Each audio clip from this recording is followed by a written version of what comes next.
I'm really liking how white my teeth are right now. All right. So, good evening, good afternoon, whenever you're listening to this, everybody. This is Leaders of Integrity, LOI Events. I'm your host, Zarina Harris.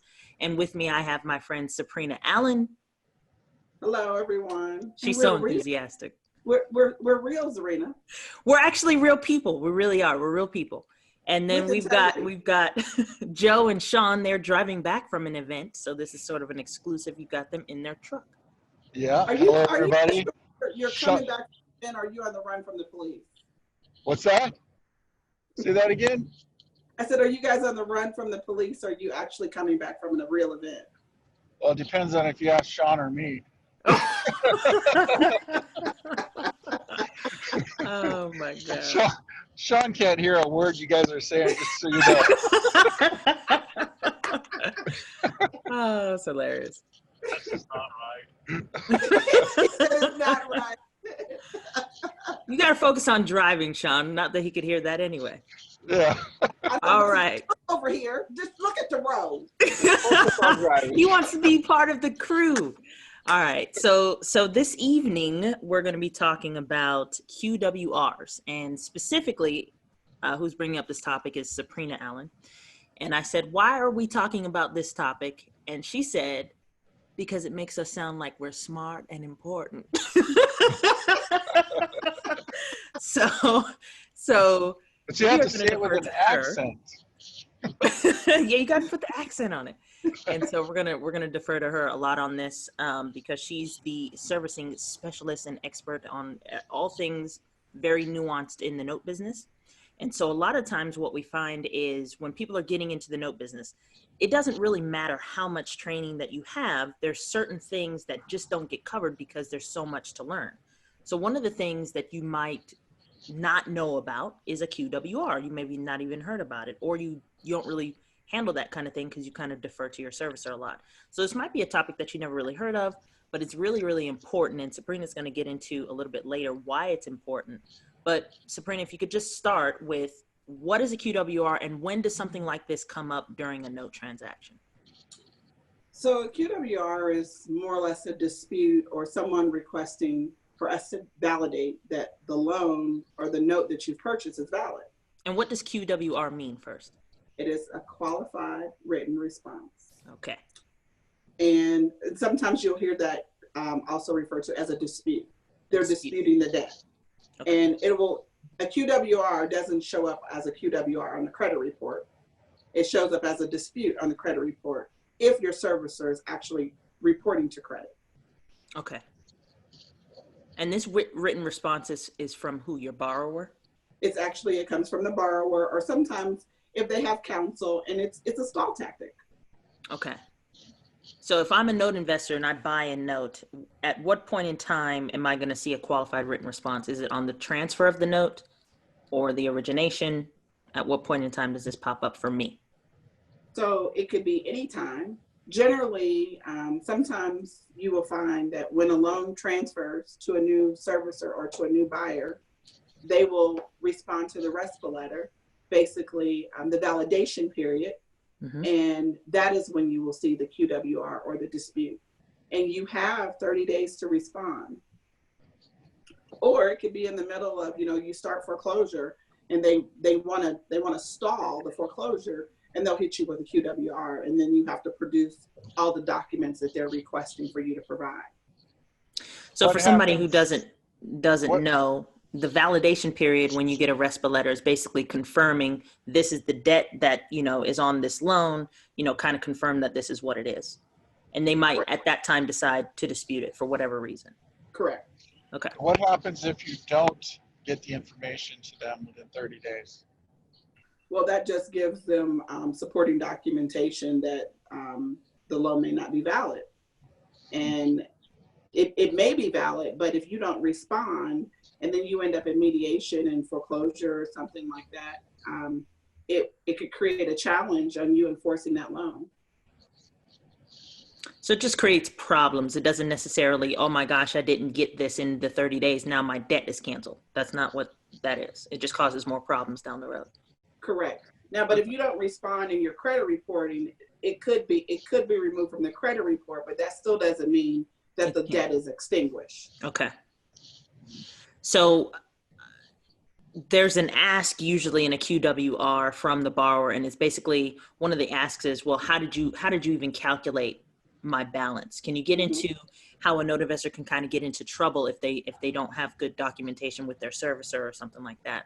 Well, so those people who are keeping track of their loans on a spreadsheet, working out of their kitchen, and think that it's not important to spend, $70 to $100 for servicing, good luck on trying to provide an appropriate amortization schedule to show how this loan, how it's due, because we get transfer data in, and when we book the loan, we have steps that we've taken on booking that information, and we can pretty much, in the software that we utilize, we can produce an amortization schedule that pretty much will line up with the origination date.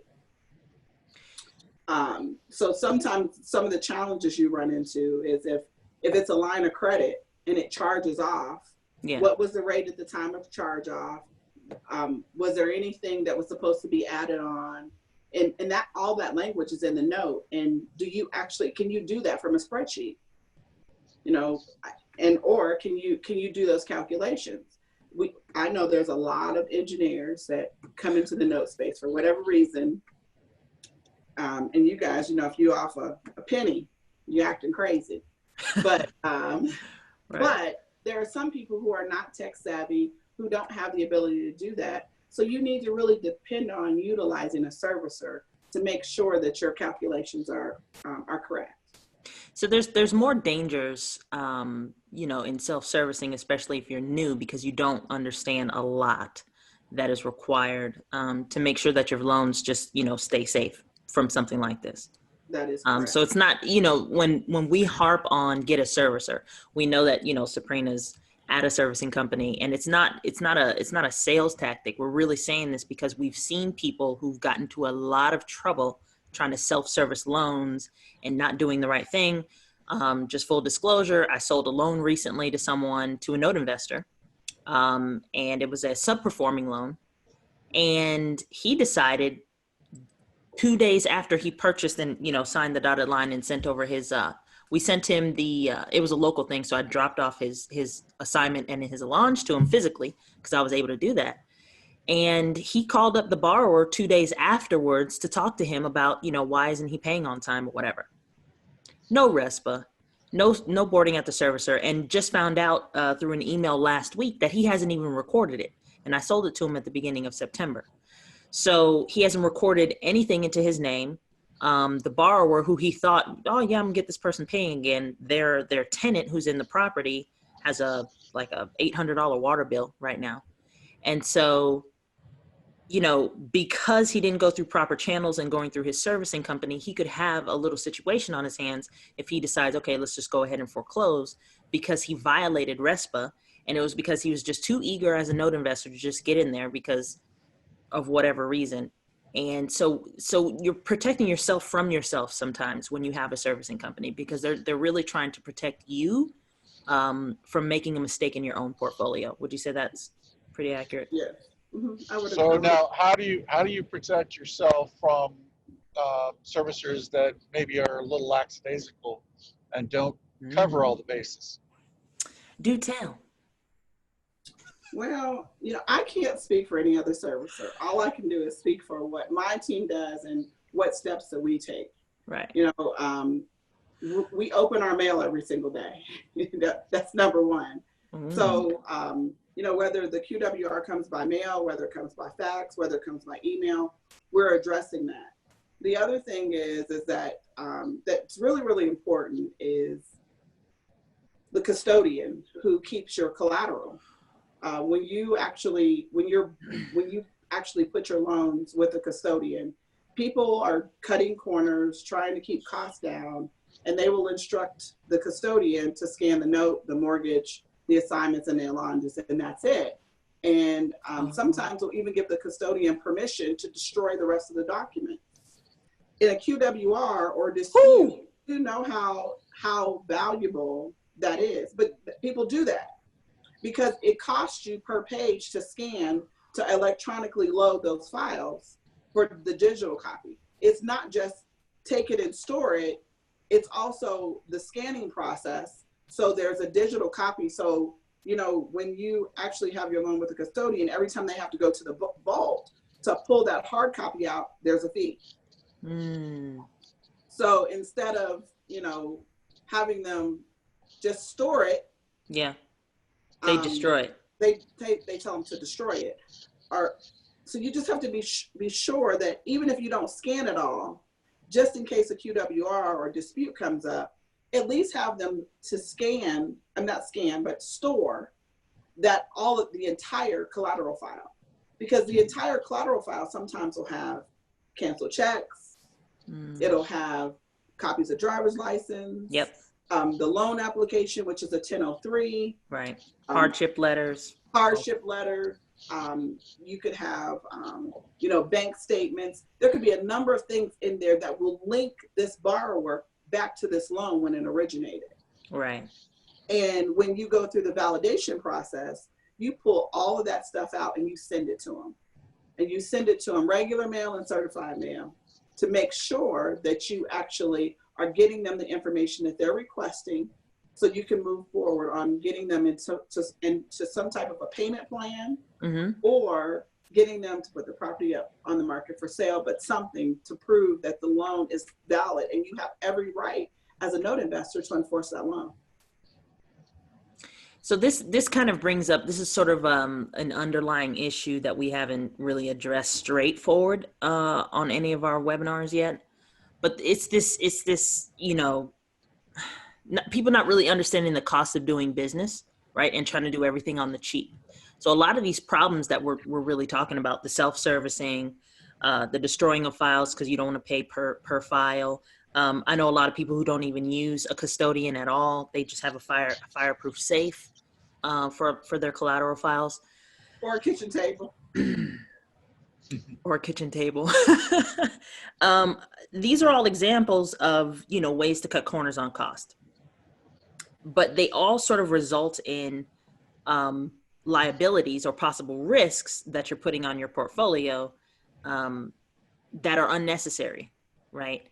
Having your documents, you know, on a kitchen table, that's a little risky, because if you destroy them, you know, then you're done. You have to do all sorts of hoops and stuff. Self-servicing, you're going to make a mistake along the way if you're brand new, and that's not what you do. And then obviously, you know,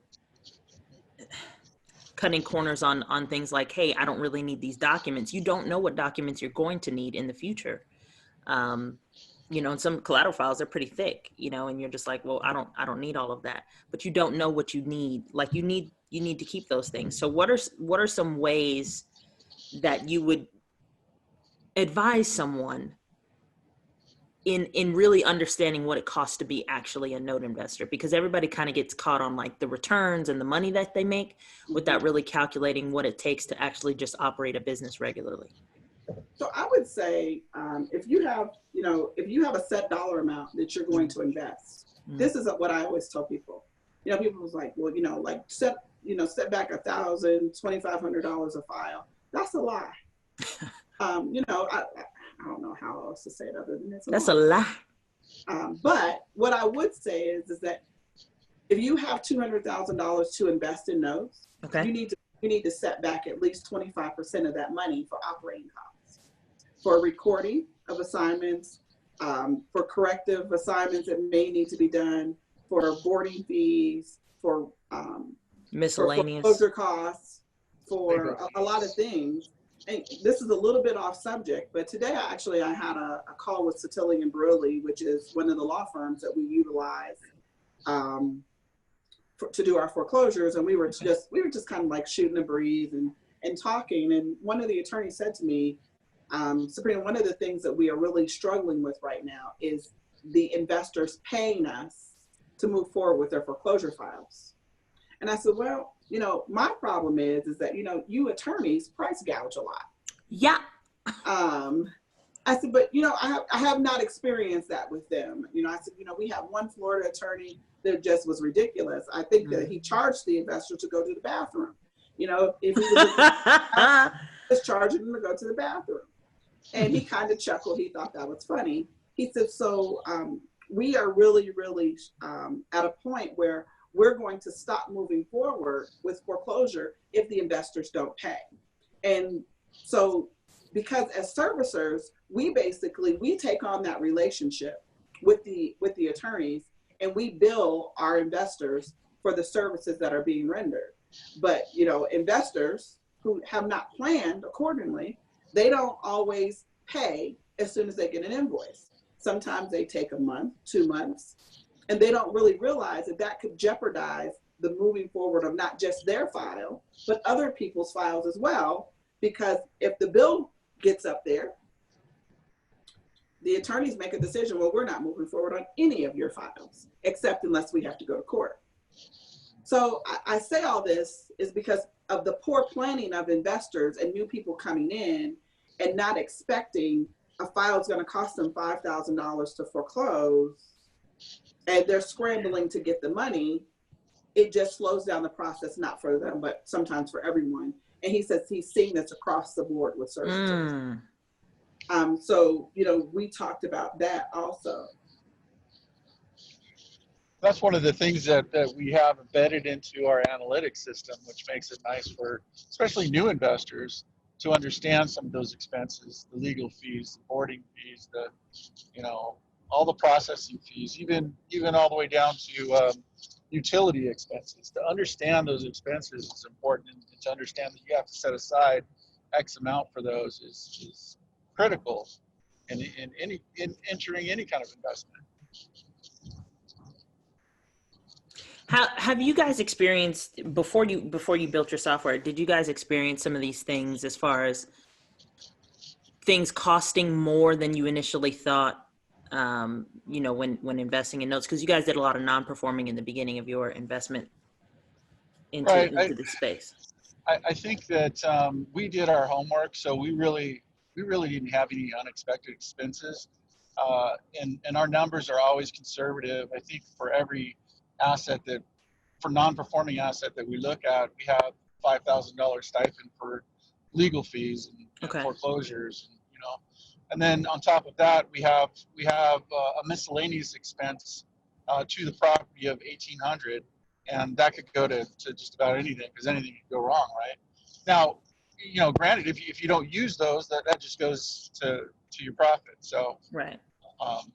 But it's better to cover yourself from a conservative standpoint, knowing that you're going to hit a certain benchmark if the worst case scenario comes about. So circling back to our topic of QWRs, you mentioned credit. You mentioned credit bureaus. Like if you have a servicing company that reports payments or lack thereof to the credit bureaus, and then we spoke when we were kind of like going back and forth about this.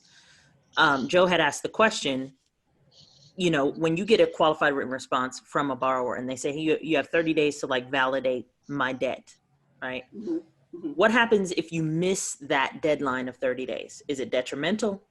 Can you lose the loan? What happens? So again, it all depends on what court you end up in. If you end up in, no, seriously, because, you know, like Cuyahoga County, I mean, like I just think they just don't like themselves. So because they don't like themselves, they're just mean to everybody that comes in their courtroom.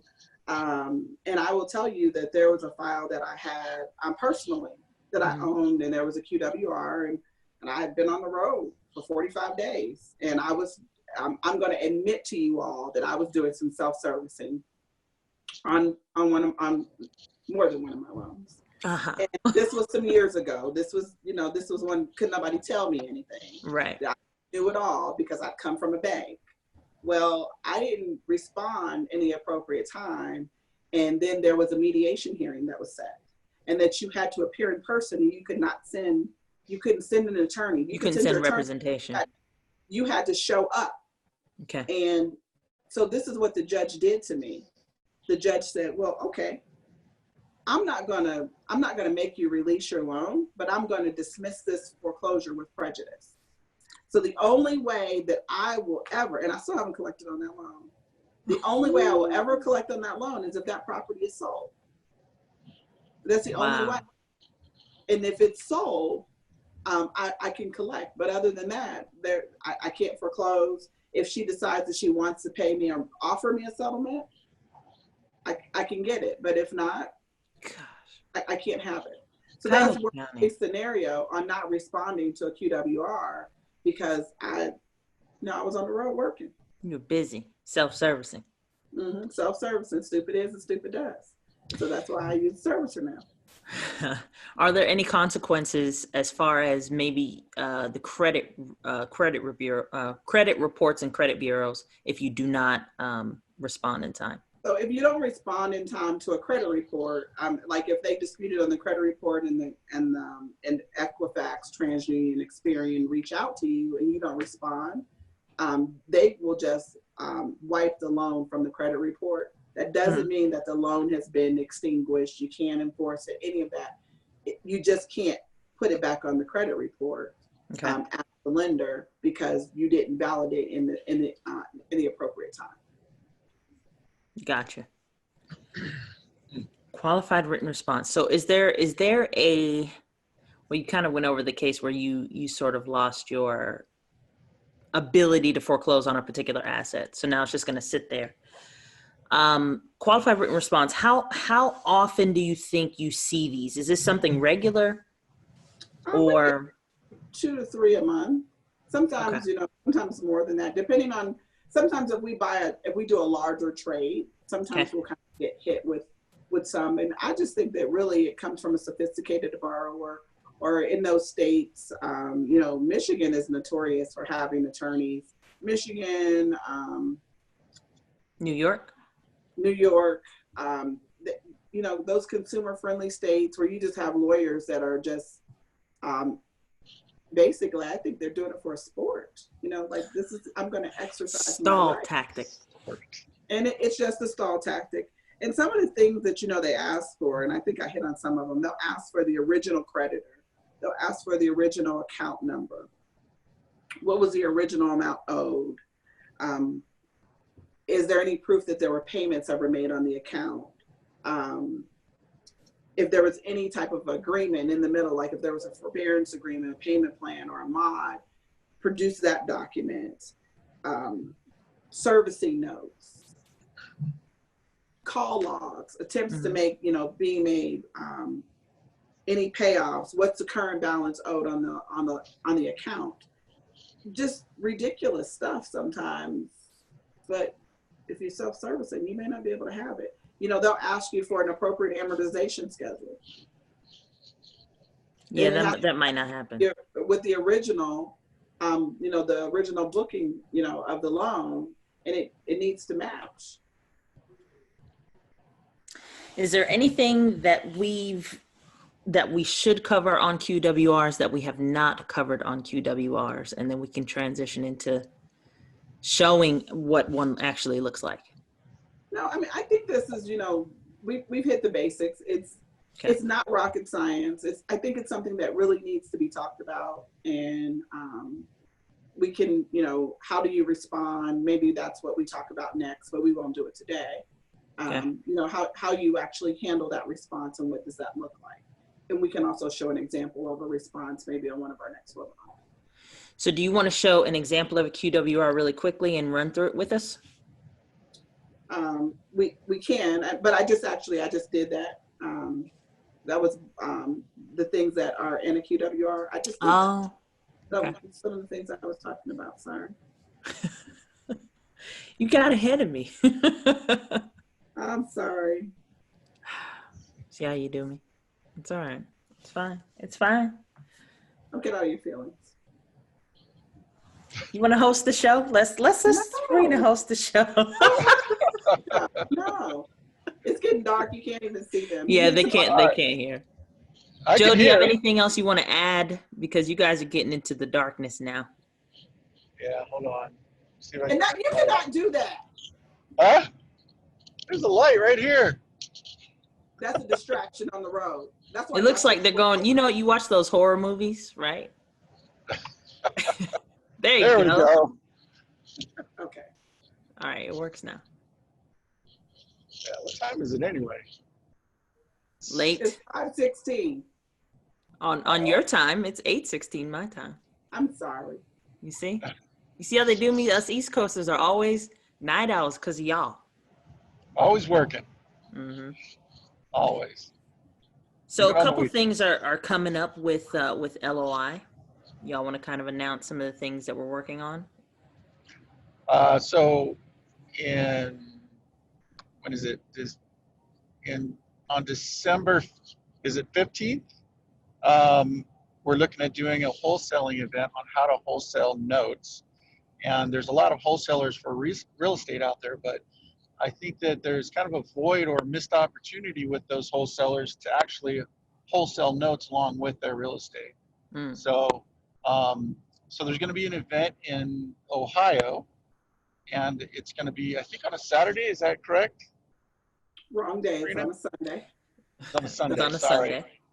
Sorry. I don't have my notes in front of me because we're on the road. So it'll be in Ohio, and it's on the LOI website, loievents.com. You can check it out. You can actually book it through that site as well.